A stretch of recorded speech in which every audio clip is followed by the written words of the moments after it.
Welcome to the KevinMc Sports Hour here on News Talk 99.7 FM and AM 630, WPRO, and 790 AM, 790 The Score.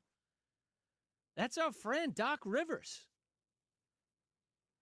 Former Celtics coach, former Milwaukee Bucks coach, who had a star player in Giannis Antetokounmpo and who really did not like Doc Rivers. And then Doc said goodbye, likely retiring for good as an NBA coach. But I get what the good doctor is selling here. Now, it will be a different look Celtics if Jaylen Brown's not here, right? Maybe not as fast-paced, not as much ISO play, maybe fewer three-point attempts. So some major changes for the coaching staff and Joe Mazzulla if Giannis joins Jason Tatum and Jaylen Brown is sent shipping. It's only obvious. So why does most of basketball think that Johnston Joe can't handle that change? I think he can. And so does Brad Stevens. Because if Jaylen Brown is traded or even being shopped, and by all accounts, he's being shopped, the Celtics are going to have a very different look, with or without a return of Giannis. You take away last year's best player, a guy who dominated the offense and the playmaking. He was outstanding. Understandable. Well, you're going to be changing the way you play if you take Jaylen Brown off that team. Now, I heard Brian Robb today of Mass Live covers the team, and you could just tell from the way he was responding to questions, he thinks Jaylen Brown is getting traded for a couple of reasons. And one is Jaylen Brown's trade value is at its highest. And he's right. Jaylen coming off a career year, one that, he enjoyed more than any other. Now, is Giannis the right guy? Who knows? But I like that Brad is exploring his options, Giannis and otherwise. And I like the fact that Brad has confidence in his coaching staff to change things on the fly in a major way. And if Jaylen Brown is the one to go, don't worry. The Celtics will get a good player or a package of talent in return. And then it will be on the coaching staff to, I wouldn't say reinvent things, but the Tatum-Brown core, they dictate the way that this team plays. And if you don't like the fact that the Celtics take too many threes, well, one of the guys who takes a lot of threes could be out of town soon, very soon. 401-438-WPRO, 438-9776.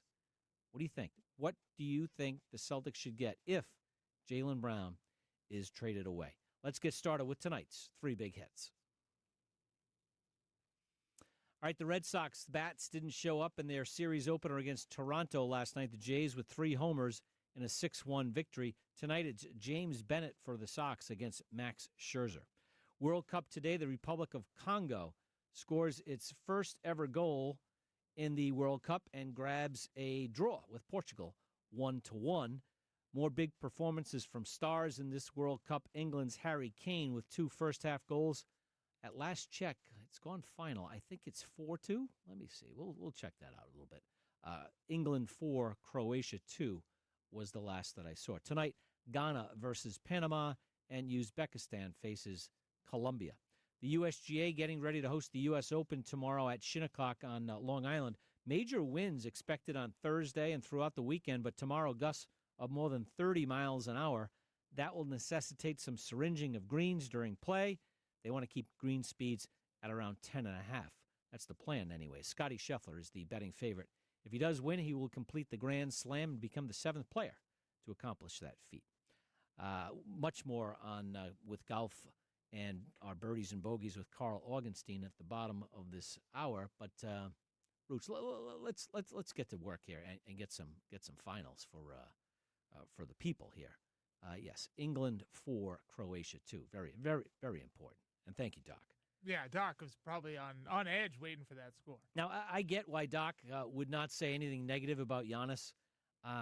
with Bill Simmons there, but it sounded to me he didn't say I like the Giannis Tatum combo over Tatum and Brown, but he'd get the big thumbs up, right? He'd be more than happy to see it for Giannis's sake. Well, sure. I mean, again, he sort of alluded to there, right? The screen and roll type game you would play with Giannis and Tatum that the Celtics certainly don't play with Tatum and Brown right now, which to the point about the Celtics being better or worse with Giannis, with Jaylen Brown, Doc Rivers, whom I've never really had much of a high opinion of, what he said there, again, really only makes a lot of sense in a video game way. It's like, oh, imagine if Giannis were the one setting that screen. Yeah. Jaylen Brown's an all-NBA player, and he's not some 5'8" point guard. He could set that screen and roll with Tatum if that's what the Celtics wanted to do. They've decided not to ever do that over the past 6 or 7 years or whatever it's been. So, but again, we talked about it in terms of Joe Mazzulla and the three-pointers. I'm already on the record. I don't think that's a problem. I don't think that's what keeps Giannis out of here, because I think that's sort of what Doc is stumbling across right there is, you know, the two-pointers, as we've discussed. Joe Mazzulla and Brad Stevens, yeah, they love the threes. They talk about the threes, but easy twos, the type you'd get in a screen-and-roll type situation with a player like Giannis, there's few players better than Giannis, and I think Joe Mazzulla would welcome that with open arms, if for no other reason. He's going to make the other three-point shooters all the more wide open with the double teams he draws. Yeah, I mean, fine. Jaylen Brown's not here, but if Peyton Pritchard and Derek White are back, that's what they do. They shoot a lot of threes. Forget about Sam Hauser, but any team with Tatum and Pritchard and Derek White are still going to get up plenty of threes. But isn't it kind of a blessing of Brad Stevens that he thinks that Joe Mazzulla can come up with some type of a, I wouldn't say a different offense, but it'll be a different looking team. Maybe not as much ISO ball, maybe. Or it's Giannis ISO ball, and it's inside the three-point line. We haven't seen that. I wanted to see much more of that with Jaylen Brown, and the Celtics didn't do that as much as I'd like to see with Giannis. There's no choice. He's not the three-point shooter. He will be, more of a factor in the post. Yeah, and again, I don't even think you need to change your offense, because it's, you already have guys on the floor almost at all times that do not shoot three-pointers. Neemias Queta logs a lot of minutes.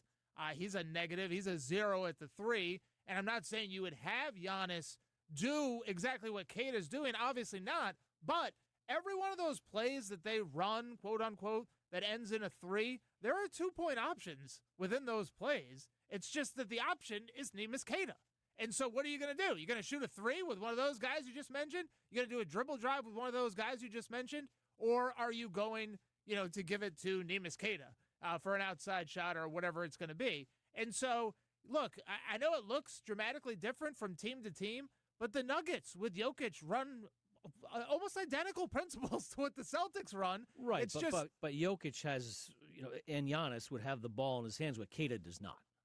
Right, but I'm saying, there's no, okay, we were running system A, we need to run system B now. No, it's just different guys having the ball. They're not different plays. It's just when you pass it to this guy, it's Neemias Queta, so you're not going to pass to him. But Giannis has it. I'm just saying, you practice the same plays. The ball just ends up going to a different player, so it's not some philosophical reboot where it's like, oh, we have this different guy now. We're going to play a completely different style. No, plays are just going to end in a slightly different manner, maybe 40% of the time. Yeah, I would disagree to some extent, only because with Brown and Tatum, not that it's all 3-point, but when they are in isolation, oftentimes it's isolation that begins outside the 3-point line. I really don't want to see that with Giannis. Well, that's what he's done in Milwaukee. It is. I wouldn't expect them to change that. But he's not cranking threes. No, but that's what I mean is, right, so you give it to him at the top of the key. Mm-hmm. He does what he does. Queta would have just handed it to somebody else. Sure. Now you have someone who's ball dominant. He's not Jokic. The Bucks don't plant him at the free throw line. He's not that type of passer. So, he has to break down and use his physicality. That's why you see all those highlights of him taking 2.5 steps. Yes, from he's half great court. going downhill and not dribbling. Exactly. So, right, that's what. And again, plug that into the Celtics. Instead of somebody who's going to kick it out on the break for a three, it's the same fast break. It's just being ended by a guy with a thunderous dunk.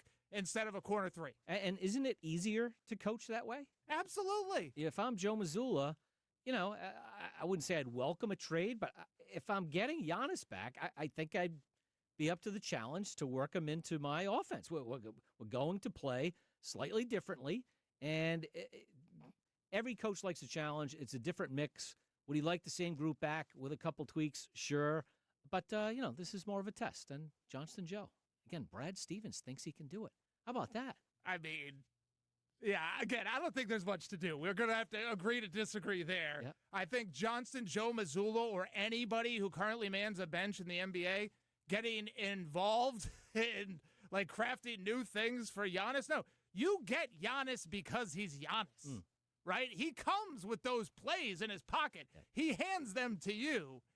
You don't pay the price that you'd pay to get him in order to sort of tweak a system or to get him to fit into yours. At this point in his career, he is who he is. You got to run his stuff or bring in a different guy and work a different system. Hey, Rooch, I know you didn't hear Brian Robb, but if by chance no deal with Giannis takes place, he still thinks that the Celtics will actively shop Jaylen Brown. Yeah. And not because his feelings were hurt. But they're doing it right now. It's a good time to explore. And, again, if everything falls through, will Jaylen Brown come back and be a professional and play hard for the Celtics? Of course. Will the ego be bruised? Sure.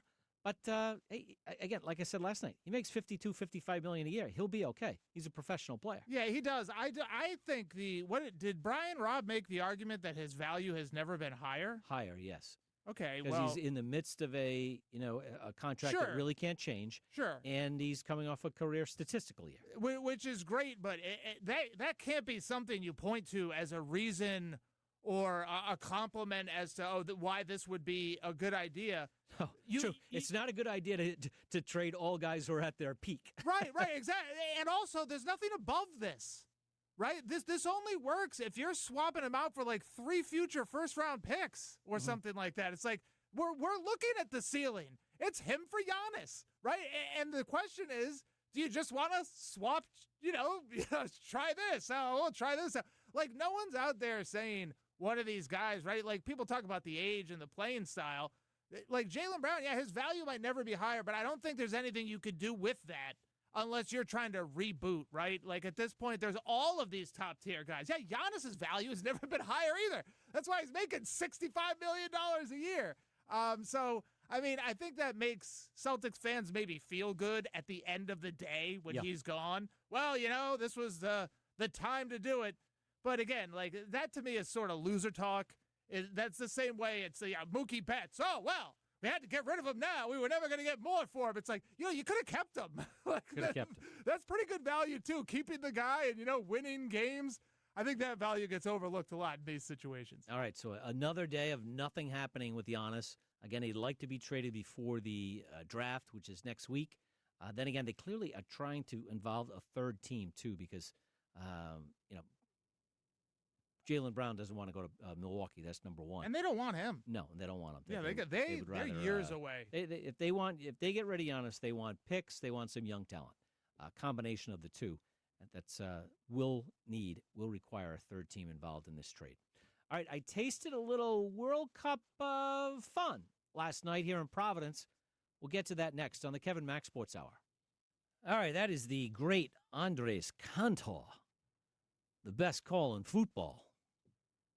Of course, I understand Messi and goal, and that's enough. Those are international words or a phrase, goal by Messi. Messi with a hat trick last night as Argentina beats Algeria. In the process, that gives Messi 16 goals in World Cup play. That ties the all-time record held by Germany's Miroslav Klose. But the good news for all you crazed soccer fans out there is Kylian Mbappe is 2 back. He's at 14.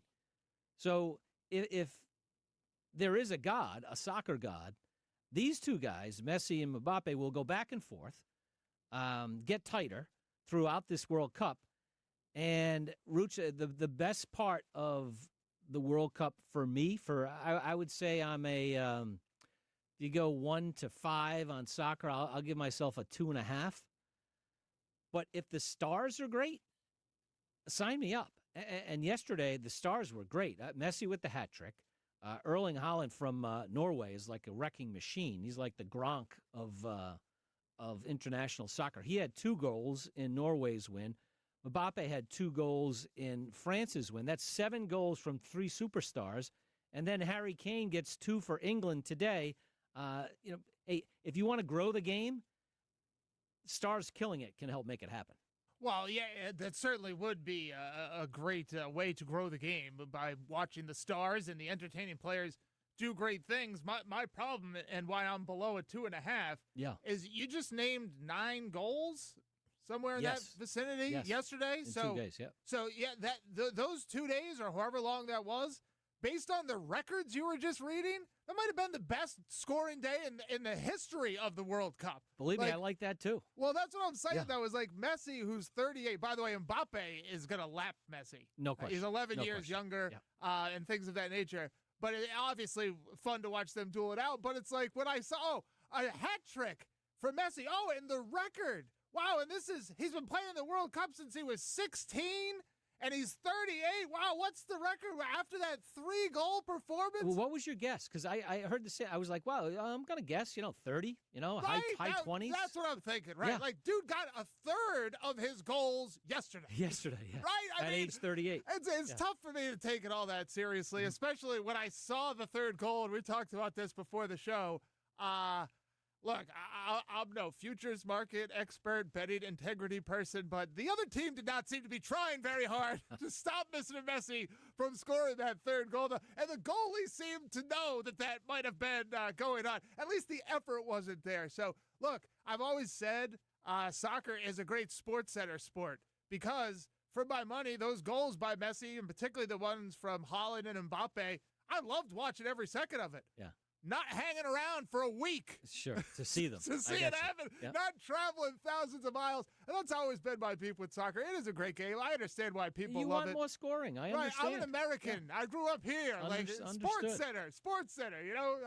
90 minutes, a little too long for me. Well, Algeria last night against Argentina. Maybe they weren't trying. Maybe they're just not very good. Right. Today, that England-Croatia game, that was one of the best first-round matchups. Of course, things will get tighter, which, of course, will be less scoring as things get tighter going forward. But most importantly, Rooch, I was out with the people last night. There you go. I was in downtown Providence. I won't give any free pub to the to a free pub. To a pub. There you go. But it was rocking. It was rocking at 7:15. It was rocking at 9:30. And, I know there's been a lot of talk in the press about the Scottish fans around. These people were not all Scottish fans. It was an array of, and I don't know if they're tourists or if they're people who live in our area who just want to, feel the soccer buzz like I was looking for. And I was impressed. I'm going back downtown. There's a shock as this tournament goes forward. But, I know Rooch won't do it. But if you're listening and you're like, it sounds like it's a little, it can be fun, up in Foxborough. Well, it's not fun in Foxborough. It's not fun to get to the games. It's not fun to get home. Is it fun, to see a World Cup game live? Absolutely. I did it back in '94. It's fun. But I tell you, the World Cup buzz is here in Providence, as predicted by Nick Giuliano last week, right, on our show. Yeah. I doubted him. I doubted the numbers, I should say. I'll be really curious to see these numbers because a lot of action, again, last night in Providence, and, people are just watching TV. That's all it is. When Scotland plays on Friday and the U.S. plays on Friday, if by chance the U.S. and Scotland both win, Friday night, I think it's Friday night. Friday night could be rocking and rolling here in Little Rhodey. Yeah, as Nick said, when we had him on, you're going to be able to feel it, whether you really know what's going on or not. Mm-hmm. And that has certainly been the case. And to your point, you're right. I'm not going to go down and party with those people. But listen to what I said. These are sports fans. The reason they drink so much, the teams only score once every 2 weeks. They're not going to miss much. Right, exactly. Yeah. So they have plenty of time. They got to stay occupied during this, 3 decades where Messi's scoring once a month. And what better way? And, like I'm an American, and I follow sports, and we participate in tournaments. Why do they play one game a week? I know there's a lot of there's 48 teams versus 32, but these Scottish fans are getting blitzed every night because they played on Saturday and don't play again until Friday. And sure enough, they play in Foxborough against Morocco at 6 o'clock. The U.S. plays Australia earlier in the day at 3. This is like an extended vacation. They could be here for like 3 weeks if they keep winning games. I don't know if they're going to beat Morocco. Tourist dollars. Which is, again, great for tourist dollars, but just play more games. Throw a game in on Tuesday night. You don't think they'll be able to perform? Of course they could. I'm sure there are lots of fancy soccer rules that we're not familiar with. That's for sure. Like every rule. Like TV money, etc. Why is there offside in soccer, by the way? Can't they just run around wherever they want? No, it's the same reason why that people don't cherry pick in the NBA. It's just not, you could have a guy stand next to the goalie all game long. Sure. Yeah, offsides is basically everyone concedes that, we could do that, but let's not do that. Okay. Yeah. I don't think they're going to change any rules. I don't think after so. Coming to America, listening to these moronic American fans. They like our fast food, but I don't know if they enjoy our takes on anything else. All right. They probably, what the Scotland fans should do? Play some golf here in local Rhode Island. You got a week, the home of golf, right, Scotland?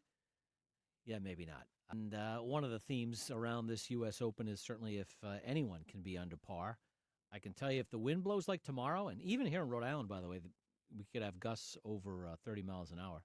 So out on Long Island, not a shock that they're fearful of some serious winds.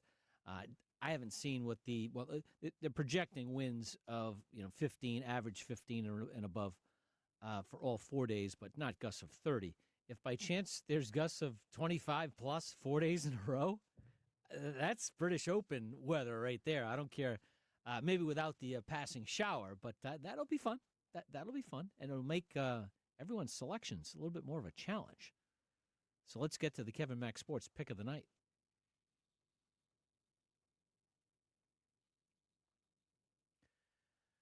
All right, thanks, Billy Andrade. And if by chance you're new to the show, and where the heck have you been, you know that no one tells you how to bet the majors better than the Kevin Mack Sports Hour. Exactly, Doc. Yeah. That guy loved golf. I remember covering the Celtics, being there on a Sunday afternoon, and that's when Tiger was really Tiger. And I'll tell you, the entire locker room, including Doc Rivers, was locked in on Tiger Woods. Yeah, thanks, Rory. Okay, so a few ways to bet the majors.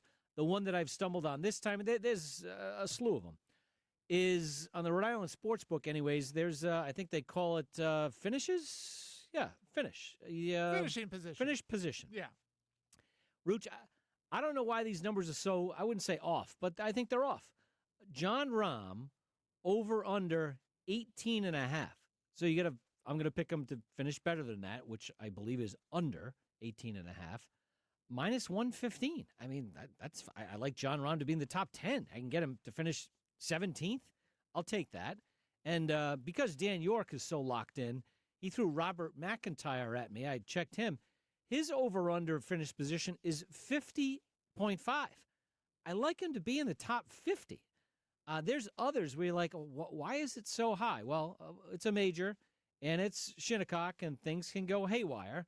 But I like those two to start. I have a few others, but do you ever touch the finish position option? Absolutely, especially in tournaments like this. Most of, I give out winners for the most part in golf on the air, but I'll usually recommend, other golfers I like. And those are the golfers, the top 20 bets, the top 10 bets. And yeah, the Rhode Island Sportsbook is a little unique. I can't say I've ever seen anything like an over-under, would you say 17.5?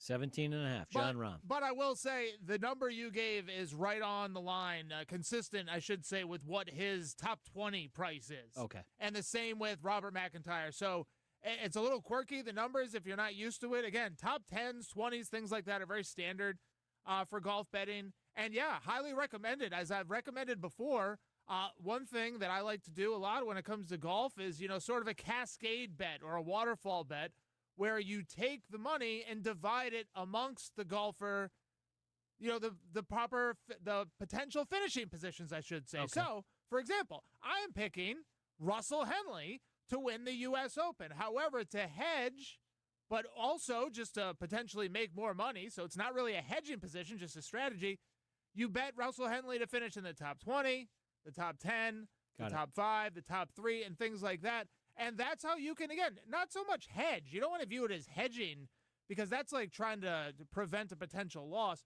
But it's a way to mitigate, and it's a way to, spread your money around. You can have 4 guys finish in the top 10. You can't have 4 guys win the tournament. But that would be 4 separate bets, too. That would be 4 separate bets, okay. yeah. And you can parlay those on some sites, those top positions, those finishing positions.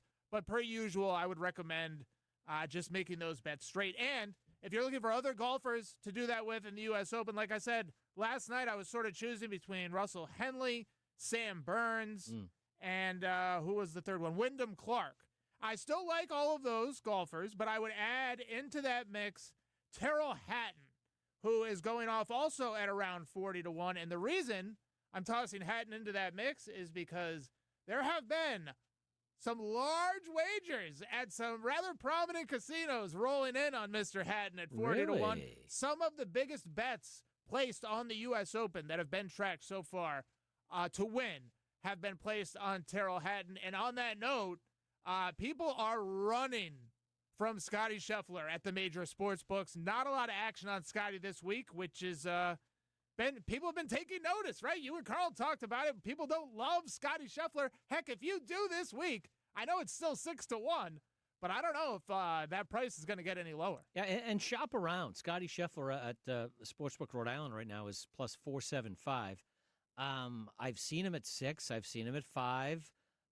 Hey, every little shekel counts, don't you think? Absolutely. Yeah. I mean, when it comes to Scotty Scheffler in a position like that, plus 500, plus 600, you're sort of picking nits. Yeah. At that point, you're going to get what you're going to get. But absolutely, shopping around is always a good rule of thumb. Who are you picking to win the Open, KevinMc? Yes, Mr. Popular, Patrick Reed. I think he's 35-1. He doesn't play much these days because no one wants him to play in his tournament. Well, how great would it be if he wins the U.S. Open and those stiffs from the USGA have to give him the big old prize? I'm going to go with Patrick Reed as the long shot, 35-1. Watch out for Matt Fitzpatrick, 15-1. And by the way, I got to pay off Dan York's tease. If you're looking for a great top 10 bet, Adam Scott, lock it in. Bang. We'll get you tomorrow night, 6 o'clock, KevinMc Sports Hour.